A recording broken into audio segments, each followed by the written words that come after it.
दोस्तों जैसा कि आप सभी लोग जानते हैं कि हम लोग सीटेट की प्रीवियस ईयर के क्वेश्चंस को प्रैक्टिस कर रहे हैं, जिसमें से कि हम लोगों ने 157 नंबर तक क्वेश्चन प्रैक्टिस किया था, जो कि सारे क्वेश्चन आपके लूसेंट बुक से लिए गए हैं। और उसके आगे के क्वेश्चन की बात करेंगे तो 157 के बाद 2 क्वेश्चन आपके पेडागॉजी होती है। तो 160 नंबर क्वेश्चन से स्टार्ट करते हैं। क्वेश्चन आपके सामने है, क्वेश्चन को देखिएगा, बड़ा ही अच्छा क्वेश्चन है 160। थोड़ा सा क्वेश्चन लेंथी है, लेकिन क्वेश्चन को समझेंगे तो बिल्कुल भी बड़ा नहीं है। तो क्वेश्चन आपके सामने है 160 नंबर। अगर पढ़ेंगे, प्रत्येक संख्या 1 2 3 4 5 6 7 8 और विभिन्न अक्षरों ABCDEFGHI का प्रतिनिधित्व करती हैं, लेकिन आवश्यक नहीं है कि उस क्रम में हो जिसमें ये दी गई हैं, और इस क्रम में जिसमें प्रत्येक A + B + C, C + D + E, E + F + G और G + H + I का मान 13 है। इन दोनों का जोड़ दिया गया है जो कि 13 है। क्वेश्चन में पूछा है C, E और G का योग कितना होगा। देखिएगा, आपको A से लेके I तक नंबर दिए हैं और 1 2 3 4 5 6 7 8 उनका दिया हुआ है ये क्रम, और वहां पे A + B + C देखिएगा, जो हमें वैल्यू दी गई है A + B + C कितना 13। उसके बाद हमें दिया है B + C + D, एक मिनट, B + C + D। उसके बाद हमें गिवन है A + B के बाद यहाँ पे गिवन है C + D + E का योग 13 है, और इसके बाद हमें दिया होगा E + F + G बराबर 13 है। अभी देखता हूँ क्या कुछ और बचता है। अगर यहाँ पे देखते हैं E + F + G और G + H + I जिसका योग है 13। अब ये सारे नंबर्स गिवन है और आपसे क्वेश्चन में पूछा हुआ है। और अगर इसके बाद देखते हैं तो हमें जो कोडिंग दी हुई है क्वेश्चन में A B C D E F G H I तक के इनका लगभग दिया हुआ है, जो कि इसी क्रम में नहीं है, लेकिन हम ये समझ सकते हैं कि 1 2 3 4 5 6 7 और 8। देख लो कि 8 ही यहाँ पे अल्फाबेट है, 3 3 6 3 9, यानी कि 8 के बाद यहाँ पे क्वेश्चन आपका है गलत।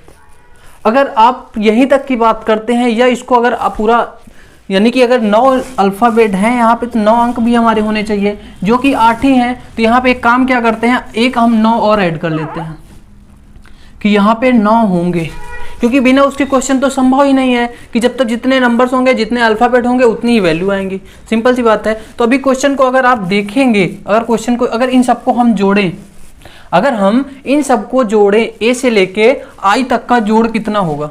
देखिएगा, A से I तक योग सभी संख्याओं को अगर जोड़ लो 1 से लेके 9 तक, तो कितना आएगा भाई साहब, 1 2 3 3 6 4 10 5 15 6 21 7 28 8 36 9 45। कहो तो मैं लिख दूं, कहो तो डायरेक्ट लिख दूं 45।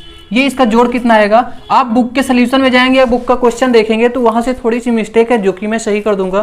तो देखिएगा अच्छे से, अगर इनका जोड़ 45 हो जाएगा, इन सभी का जोड़, तो इसको हम एक बार लिख लेते हैं। A से लेके A + B + C + D + E + F + G + H + I = कितना आया है 45, यानी कि 45। अब देखना, अच्छे से देखना, यहाँ से A B और C की वैल्यू कितनी दी गई है 13। इसकी जगह हम 13 रख सकते हैं, अगर अच्छे से देखोगे तो समझ पाओगे। इसकी जगह हम 13 रख सकते हैं, ठीक है, रख लेंगे। अभी इसकी जगह हम 13 रख सकते हैं, देखिएगा। और उसके बाद हमें निकालना किसकी है, ये ध्यान दीजिएगा, C की निकालना किसकी वैल्यू है, C + E + G। यही तो निकालना है कि हमें ये क्या होगा। तो अब भाई साहब हमारा आया D और E। तो एक चीज देखना, D और E की वैल्यू यहां से निकाल सकते हैं, कितनी आएगी। D और E की अगर वैल्यू निकालेंगे D + E तो कितना आएगा। अगर इस C को इधर भेज दो तो कितना हो जाएगा, 13 - C होगा या नहीं। अगर 13 - C होगा, इसके बाद देखिए D और E भी हो गया भाई साहब। अब देखो F और G तो हमें लाना ही है, G से कोई मतलब नहीं, ठीक है। अगर ध्यान दोगे तो यहाँ पे G तो हमें लाना ही है। तो देखिएगा F + G कहा गया, F और G, तो F और G की वैल्यू कितनी आ जाएगी यहाँ से 13 - E। अगर इसको इधर रखें, E को इधर भेजेंगे, तो F + G की वैल्यू कितनी आ जाएगी 13 - E। और एक हमारा और बचेगा, देखिएगा हमें लाना है क्या, C + E + G। ठीक है। अगर C plus E plus G हमें लाना है तो इसके बाद देखिएगा H और I बचा है, तो H और I की वैल्यू कितनी आ जाएगी यहाँ से, H प्लस I बराबर होगा 13 माइनस G। अब इधर क्या करेंगे, ये जो वैल्यू हमने निकाल ली, क्वेश्चन को समझिएगा, बड़ा ही अच्छा क्वेश्चन है। अब A plus B plus C की वैल्यू थी 13, हमने रख दिया। उसके बाद D प्लस E की वैल्यू कितनी निकाल ली है, 13 माइनस C निकाल ली है। अब D प्लस E हो गया, F प्लस G की वैल्यू कितनी आई है, 13 minus E plus 13 minus E। और उसके बाद हमारा क्या आएगा, H और I, H प्लस I की वैल्यू हमने निकाली है 13 minus G plus 13 minus G और बराबर कितना था, 45। ध्यान से देखिए क्वेश्चन बहुत अच्छा है। इसके बाद देखो 13 13 13 13 13 चुको 52, ये 52 माइनस C माइनस E और माइनस G बराबर 45। अब ई भाई साहब इन तीनों को लाना है, प्लस में इन्हीं की वैल्यू निकालनी है। तो अब हमें पता है कि अगर माइनस एक साइड में है कोई वैल्यू, उसको दूसरे साइड में भेजेंगे तो वो हमारी पॉजिटिव हो जाएगी। यानी कि 52 को इधर रख लो, 45 को इधर ले आओ, कितना हो जाएगा माइनस में, 52 माइनस 45। और इसको अगर उधर ले जाओगे, C माइनस में है, इधर आएगा तो प्लस में, प्लस E और प्लस G। अब ये देखो C plus E plus G की वैल्यू कितनी आएगी, 52 में से 45 गया 7, जो कि आपका आंसर होगा। आपका क्वेश्चन में थोड़ी सी मिस्टेक है, जो कि यहाँ पे I की वैल्यू 9 नहीं दी हुई है। अगर अच्छे से देखेंगे तो ऑप्शन नंबर A और वैल्यू 7 बिल्कुल सही आंसर होगा, ऑप्शन नंबर A। अच्छे से देखिए इसको, बुक्स में क्वेश्चन में मिसप्रिंट हो जाता है तो कोई इशू नहीं, आपको अच्छा सोल्यूशन मिल रहा है, देखिए एक बार अच्छे से।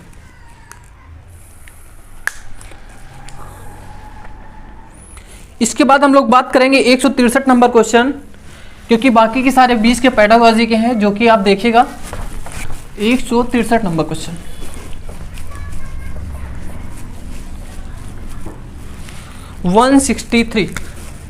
क्वेश्चन बड़ा ही आसान सा है, थोड़ा सा कंफ्यूजिंग लैंग्वेज है, देखिएगा। 12.60 रुपए 12.60 पैसे के 2/3 भाग में, 12.60 के 2/3 भाग, और क्या बोला है, रुपए 21 के 0.6 भाग का अनुपात बताना है। देखिएगा रुपए कितना, 21 रुपए 21 का 0.6। अब इन दोनों किसका किसके सापेक्ष बताना है, ध्यान दीजिएगा। 12.60 के 2/3 भाग का अनुपात 0.6 के सापेक्ष बताना है। यानी कि जो आपका पहले वाली वैल्यू है उसको पहले लिख लेंगे और दूसरी वाली को नीचे लिख लेंगे, के सापेक्ष। ठीक है, सापेक्ष वाली जो वैल्यू होती है वो नीचे जाती है, तो ध्यान दीजिएगा। तो अगर इसको हम निकालेंगे, के का मतलब गुणा होता है, के हो या का हो, कुछ भी हो, किसी का पार्ट निकालोगे गुणा करके निकालोगे। तो 12.60 गुणे 2/3 अगर करते हो तो कितना हो जाएगा, 3 चौक 12 दशमलव, ये 3 से अगर काटेंगे 3 दूनी 6, 4 रुपया 20 पैसा का 2 से गुणा होगा, कितना हो जाएगा 2 शून्य 0, 2 दूनी 4, 2 चौके 8, 8 रुपया 40 पैसा, इतना आएगा।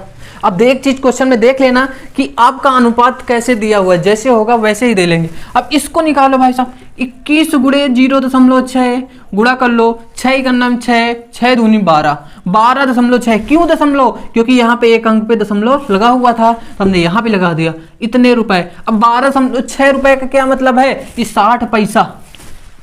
अगर 6 पैसा होता ना तो 0.6 लिखा होता, ध्यान देना, 6 पैसा लिखा होता तो 0.6 होता। ठीक है, तो यहाँ पे 6 लिखा हुआ है इसलिए ये था 60 पैसा। अब अनुपात निकालना है, अनुपात निकाल लो, बड़ी आसानी से निकाल पाओगे। एक बार फिर से मैं बता रहा हूँ, 12.60 के 2/3 भाग का रुपए 21 के 0.6 भाग के सापेक्ष अनुपात बताना है। ठीक है, के सापेक्ष अनुपात बताना है। ठीक, तो देखिएगा अब भाई साहब इनके सापेक्ष बताना है अनुपात। तो हमने क्या किया, 8.40 अनुपात क्या किया, 12.60। अब इसको सॉल्व कर लो, जो आपका आएगा वही आंसर होगा। ऐसे नहीं समझ में आया तो ऐसे लिख लो भाई साहब, जैसे आपकी आदत है। देखो 12.60, अब दशमलव से दशमलव गया क्योंकि दोनों तरफ अंक समान है, 0 से 0 भी काट लो भाई, काटने में तो मजा आती है। अब देखो क्या किससे कट सकता है, 2 से कट सकता है, 2 चौके 8, 2 दूनी 4, 2 छाक 12, 2 तेई 6, और देखो 7 छंग 42 और 7 नहीं 63, 3 दूनी 6, 3 त्रिका 9। अगर देखोगे तो 2/3 यानी कि इसको लिख सकते हैं 2:3। अपना ऑप्शन एक बार चेक कर लें, क्या 2:3 ही आपका आंसर है। क्वेश्चन को समझिएगा कैसे किया गया है, बड़ा ही सही है और बहुत ही अच्छा है। 172, अगर 172 नंबर क्वेश्चन की बात करें, निम्नलिखित आंकड़ों में 2, 4, 6, 8, 10 ये 20 तक लिखा हुआ है का माध्य कितना होगा। कितना लिखा हुआ है, 2, 4, 6, 8, 10, 12, 14, 16, 18 और 20, इनका माध्य पूछा है। तो हमें पता है माध्य बराबर कितना होता है, जो माध्य बराबर होता है कुल यानी कि योग, कुल योग बटे कुल संख्या।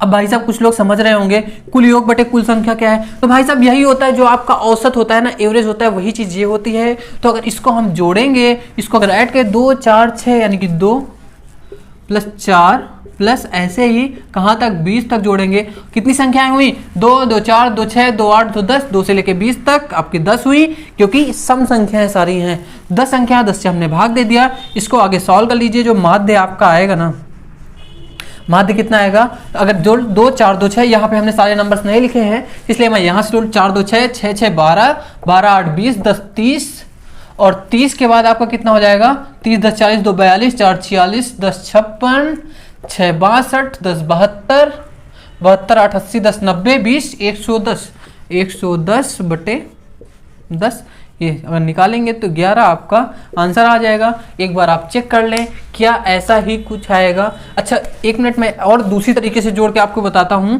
कि क्या हो सकता है। 2 और 18 को जोड़ेंगे कितना होगा, 20, ठीक है। 4 और 16 को जोड़ेंगे कितना होगा, 20। 6 और 12 को जोड़ेंगे कितना होगा, 6 और 14 को जोड़ेंगे कितना होगा, 20। 8 और 12 को जोड़ेंगे कितना होगा, 20 और 20 और 10 को जोड़ेंगे कितना होगा, 30। 30 ये 20 देखो 20 चौक 80, 30 यानी कि 110 ही आया आपका जोड़, यानी कि मैंने जो ऐड किया वो सही था, तो आपका 11 बिल्कुल सही आंसर होगा। अपना ऑप्शन एक बार देख लें अच्छे से, यानी कि ऑप्शन नंबर डी आपका बिल्कुल सही है।